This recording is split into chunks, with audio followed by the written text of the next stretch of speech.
Bienvenue dans le podcast de Bbonds, la plateforme de crowdlending. Je m'appelle Joël Duisan et je suis le fondateur de Bbonds. Dans chaque épisode, nous allons vous présenter les personnes qui portent les projets en financement et nous lèverons le voile sur leur vision et leur parcours. Nous aborderons également les thématiques liées au financement d'entreprises et aux stratégies d'investissement pour dynamiser l'épargne citoyenne et la trésorerie des entreprises. Bonne écoute. Bonjour Monsieur Gillon, bienvenue dans le podcast Bbonds. Bonjour, merci de m'accueillir. Nous sommes là aujourd'hui pour parler de votre projet Geliz à Marrakech, mais avant d'aborder cela en détail, j'aimerais en savoir plus sur votre parcours. Vous êtes un entrepreneur bien connu du monde immobilier, représentant de la 4e génération d'une famille de bâtisseurs et d'entrepreneurs. Alors, commencez où vous voulez, mais racontez-nous votre histoire. Alors, l'histoire de la famille a commencé en 1919 par mon arrière-grand-père René Gillion, qui avait trouvé un produit de niche qui était le béton armé et qui a développé plusieurs bâtiments assez emblématiques en Belgique, comme l'INR Place Flagey, le Résidence Palace ou le tronçon Nord-Midi en génie civil. Alors, la génération suivante a été surtout établie par Fernand Gillon, qui était aussi un grand investisseur en immobilier, puisque nos activités principales étaient la construction en entreprise générale et la détention de biens propres à la location. Mon grand-père s'est vu aussi comme personne assez importante, puisque c'est lui qui avait créé les Galeries La Toison d'Or de ses propres mains. Et donc on a vu par le trajet aussi des galeries, le type de magasin qui s'installait, l'évolution économique de la ville et du pays. Nous avons toujours cru dans la ville dans laquelle on allait investir, et nous sommes plutôt donc des personnes qui, quand on choisit un pays où investir, nous le voulons pour la stabilité et la continuité.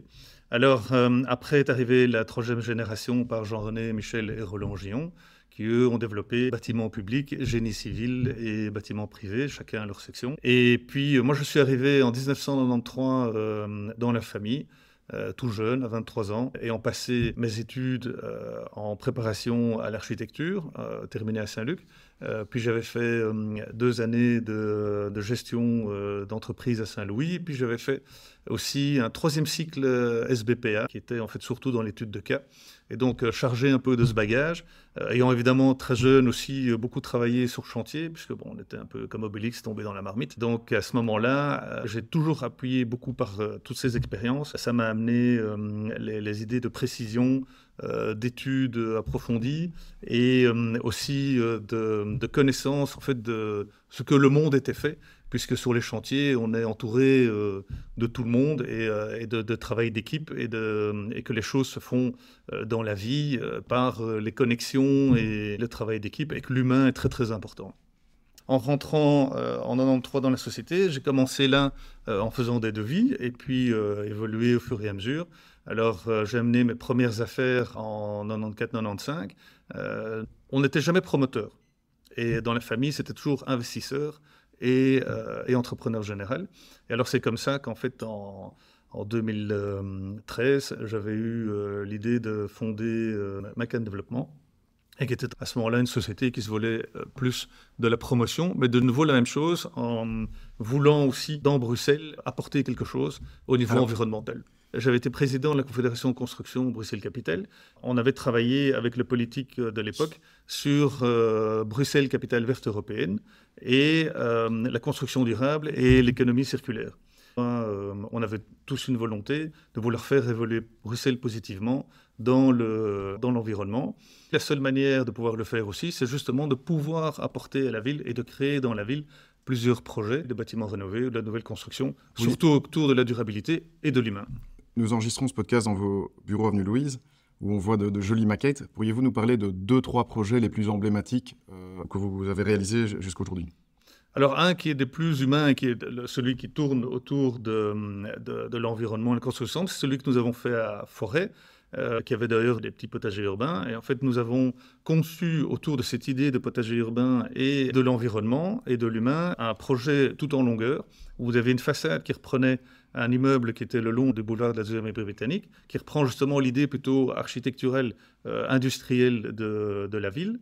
Briques rouges très foncées, châssis noirs, un peu à la new-yorkaise, et à l'intérieur d'îlot, plutôt du vert, un bâtiment apaisant, couleur blanche, du bois, un parc intérieur. On a fait revenir les sources et les rivières urbaines, parce que c'était tout un terrain où il y avait beaucoup de sources, donc on a remis les rivières urbaines. Ça fait tout un trajet d'ailleurs qui rejoint pour ramener de l'eau propre dans la Seine aussi. C'était une 90 d'appartements et alors aussi une maison de repos qui était de l'autre côté. On a un deuxième projet qui est le Tweed, qui est à côté du Palais de Justice, qui était rue Hollen. Et ce projet-là, en fait, qui faisait à peu près 20 000 m², 16 000 m² hors sol, 4 000 m² sous-sol, 100% au bureau. Mais là, on a mis aussi toute la masse énergétique là-dedans, parce que c'est un bâtiment passif, BREEAM excellent, et qui nous permet d'avoir, avec les étages au-dessus, une vue sur la ville, et à l'intérieur, d'avoir un confort énergétique absolu. On a lu dans la presse que vous avez racheté le Sotheby's Belgique. Est-ce que vous pourriez nous parler de ce développement dans vos activités? Historiquement, la société a commencé par McCann Développement, mais en réalité, nous avions toujours voulu créer une ligne avec ma vision, c'était de pouvoir faire une ligne horizontale des différentes activités qui tournent autour du bâtiment et comme on l'avait dit, qu'on est créateur d'espace de vie. Et donc créateur d'espace de vie, c'est l'ensemble, c'est l'environnement, c'est la personne et son environnement. Et dans toutes ces qualités, il y a la création, la recherche d'un terrain, McCann Développement, mais il y a aussi le conseil d'agents locaux, parce qu'en fait, ce que les gens ne se rendent pas assez compte aujourd'hui, et on a un petit peu parlé avec du politique à l'époque, c'est qu'en fait, l'agent immobilier, c'est la grenouille de la météo. C'est-à-dire qu'elle vous donne très rapidement la tendance que va avoir une ville, une région ou un pays. Et pour nous, c'était très important aussi, via la marque Sotheby's, qui est évidemment une marque mondiale assez exceptionnelle, puisque c'est le numéro 1 mondial de l'agent de la transaction immobilière. Donc d'abord, c'est un service qu'on donne, mais en même temps, c'est tout un système de pouvoir aussi avoir au sein du groupe, de pouvoir conseiller des investisseurs externes aussi, et de pouvoir en même temps, nous, connaître aussi les tendances. Et donc, c'était dans cette longueur entre la création, le dessin d'un immeuble, et la finalité qui était en fait, via Castel Management, la gestion de l'immeuble, d'avoir au milieu la personne qui vous conseille au mieux pour savoir qu'est-ce qu'on va acheter, comment le développer, quel est le produit qui est à l'attente aujourd'hui. Et Sotheby's est une marque exceptionnelle pour ça, puisqu'en plus, comme c'est une marque internationale, nous sommes du coup, la marque n'existait pas au Maroc, et donc c'est comme ça qu'en étant déjà au Maroc, en fait, on l'a installé Sotheby's au Maroc aussi. Et vous n'êtes pas au Maroc depuis hier, donc pouvez-vous nous raconter vos premiers pas sur le marché marocain? Notre première arrivée est en 2015, mais on avait déjà un petit peu un historique familial avec l'Afrique, puisque mon grand-père avait, dans les années 50, créé une société là-bas, et au Congo. On avait fait beaucoup de marchés publics pour la Belgique. Et donc, j'avais un petit peu ce gène et cette envie de retrouver notre idée de voir en dehors des frontières belges. Et le Maroc, évidemment, est un pays exceptionnel puisque grâce à la clairvoyance de son roi, le pays n'a fait qu'évoluer, a une stabilité depuis plus de 30 ans administrative, politique. Ce pays est aussi arrivé à créer une classe moyenne importante et qui participe justement à sa stabilité aussi. Et en même temps, les règles administratives sont assez simples, c'est-à-dire qu'on peut avoir un permis de bâtir en 3-4 mois, parce que le terrain est bien défini et que la destination du terrain est bien définie à la base. Et donc, nous pouvons faire des affaires, on est bien reçu et les choses sont très stables. Donc, c'est tout un idéal pour un investisseur. Et surtout qu'aussi, l'État, aujourd'hui, investit dans une infrastructure assez importante, puisqu'il y a un nouveau train à grande vitesse qui va être créé, il y a toute une infrastructure sportive qui va être créée, il y a des événements qui vont arriver bientôt là-bas. Et donc, tout ça crée un nid actuel. Des banques africaines veulent s'installer aussi au Maroc, parce que le Maroc est le pied d'entrée au continent. Et donc, pourquoi Marrakech ? Alors Marrakech, c'est un peu historique aussi, et puis parce que c'est une ville, je pense, qui attire beaucoup de monde aujourd'hui, et c'était une ville aussi qui avait un potentiel actuellement d'évolution très positive. Et on a eu l'opportunité en fait de pouvoir acheter un premier terrain là, par une rencontre locale, et donc c'est comme ça qu'on a commencé cette activité-là. Et l'avantage aussi de la ville ou du pays du Maroc, c'est que le monde entier est votre client, c'est-à-dire que tout le monde est intéressé et toutes les classes sont intéressées. Donc ce n'est pas seulement touristique, mais c'est aussi économique. Il y a toute une activité tertiaire, toute une activité primaire, et c'est un pays vraiment intéressant. Vous êtes établi là-bas il y a presque 10 ans. En 2015. Aujourd'hui, nous avons l'équipe qui est structurée sur place. À la fois, nous attirons des investisseurs locaux ou même étrangers qui veulent venir avec nous, ou par exemple, nous aidons aussi des sociétés étrangères, européennes, à venir s'installer avec nous. Donc nous faisons de la gestion de projets que ce soit de recherche financière ou technique locale. Vous allez réaliser un magnifique projet qui a un geste architectural fort. Pourriez-vous nous parler de cette particularité de l'élément du patrimoine que vous avez intégré? Donc ici, c'est un projet où il y avait une église. Nous essayons toujours de choisir des situations un peu particulières, parce que je crois que c'est ça notre rôle aussi, c'est de préserver l'histoire, mais c'est aussi de mettre l'histoire en avant et de pouvoir remettre en fait les choses en valeur. Par exemple, un dernier projet que nous avons réalisé, c'était un terrain agricole qu'on a transformé en une trentaine de villas. Mais on s'est vraiment concentré dessus pour créer, reverduriser l'espace, le rendre agréable. Là, au niveau environnemental, par exemple, nous avons utilisé la terre localement pour pouvoir faire les façades. Nous utilisons des artisans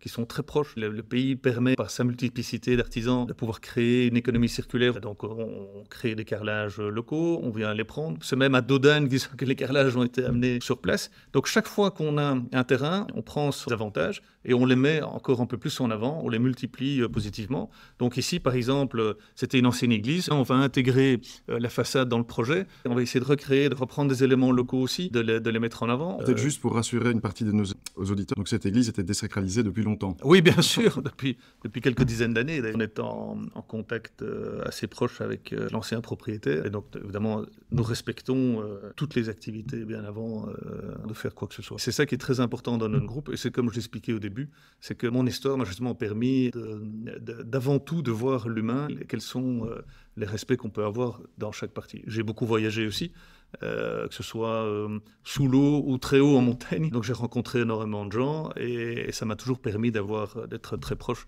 d'essayer de comprendre très rapidement les volontés et respecter les différentes personnes sur Terre. Votre groupe fait un pont entre Bruxelles, la Belgique et le Maroc ici. Vous avez fait d'ailleurs appel à un architecte renommé, belgo-marocain. Oui. Pouvez-vous nous parler un peu de son profil et de son projet ? Donc Abdelhakim est une personne que j'ai rencontrée grâce à notre premier projet. Et je crois que c'est un architecte d'abord éminemment sympathique, mais qui en plus a réalisé quelques beaux projets. Et il a en tout cas fait quelques avant-projets pour nous aussi. Et donc nous avons terminé avec lui le premier projet marocain. Il est de Liège et Maroc aussi. Il fait un peu comme nous très attention à quelles sont les valeurs qu'on peut mettre et à essayer de créer une architecture qui est simple, mais très utile et très confortable pour les habitants. Parce que c'est important, c'est qu'en fait, on est des créateurs d'espaces de vie. Et dans la création de l'espace de vie, on doit avant tout penser à l'équilibre des volumes et les matériaux qu'on utilise. En parlant de création d'espaces de vie, donc on a 65 logements, des unités commerciales, mais aussi des installations de bien-être, spa, piscine, salle de sport. Donc c'est vraiment un lieu où on peut se ressourcer, voire travailler pour ceux qui voudraient y avoir une activité. Sur 14 300 mètres carrés, donc c'est un projet d'une taille importante, mais où on a fait une place importante à la durabilité. Exactement. Comme le terrain précédent, nous avons regardé ce qu'on pouvait améliorer en économie circulaire. Ici, nous allons faire la même chose. Nous allons voir ce que nous pouvons garder, ce que nous pouvons utiliser, mettre en valeur. Et il est clair aussi que tous les bâtiments que nous construisons, nous les mettons dans un système avant-gardiste au niveau énergétique. Ici, ça peut être du triple vitrage. Là-bas, il y a d'autres technologies. L'avantage aussi là-bas, c'est que vu la rapidité des permis et vu les technologies qui s'installent et vu aussi les connaissances en fait, qu'ils ont, nous, on peut s'améliorer aussi de projet en projet, on peut s'améliorer très vite. Donc la chose qu'on n'a pas faite ou qu'on aurait dû faire d'un projet précédent, on va très vite le mettre en fait dans le projet suivant. Et donc on va profiter des technologies, de l'évolution des technologies frénétiques qu'il y a aujourd'hui, puisqu'il y a 5 ans, on ne parlait pas d'AI par exemple, aujourd'hui on l'utilise. Comment ça va s'installer dans le bâtiment ou pas? Est-ce qu'on va le faire ou pas? Est-ce que c'est une opportunité de le faire aujourd'hui? Parce qu'il y a certaines technologies que des gens ne comprennent pas ou ne veulent pas utiliser aujourd'hui. Donc c'est bien d'être avant-gardiste, mais il faut être juste aussi par rapport à sa période. Et on ne doit pas non plus créer des bâtiments qui sont des usines à gaz technologiques, mais par contre, il y a des choses locales qu'on peut utiliser. C'est des mouvements d'air qui ne sont pas artificiels, mais qui sont créés naturellement. Ce sont des protections au soleil d'une certaine manière. On va mettre par exemple des panneaux en bois, donc on va utiliser du bois local, on va utiliser la brique locale, on va utiliser de la main-d'œuvre plus locale aussi, puisque Marrakech, évidemment, est un tissu d'artisans exceptionnel. Et donc, c'est tous ces produits-là qu'on va réunir et qu'on va mettre ensemble autour d'un même objet. Aujourd'hui, vous faites appel au crowdlending via Bbones. Donc, oui. Il y a des investisseurs particuliers qui vont pouvoir participer à votre projet à partir d'un montant de 100 € en échange d'un taux annuel de 12% sur une durée de 3 ans. Il y a des gens qui pourraient se dire 12%, c'est élevé, qu'est-ce que vous pourriez leur dire et comment est-ce qu'on peut les rassurer sur leur placement? Alors d'abord, l'avantage, c'est que ce sont des projets rapides.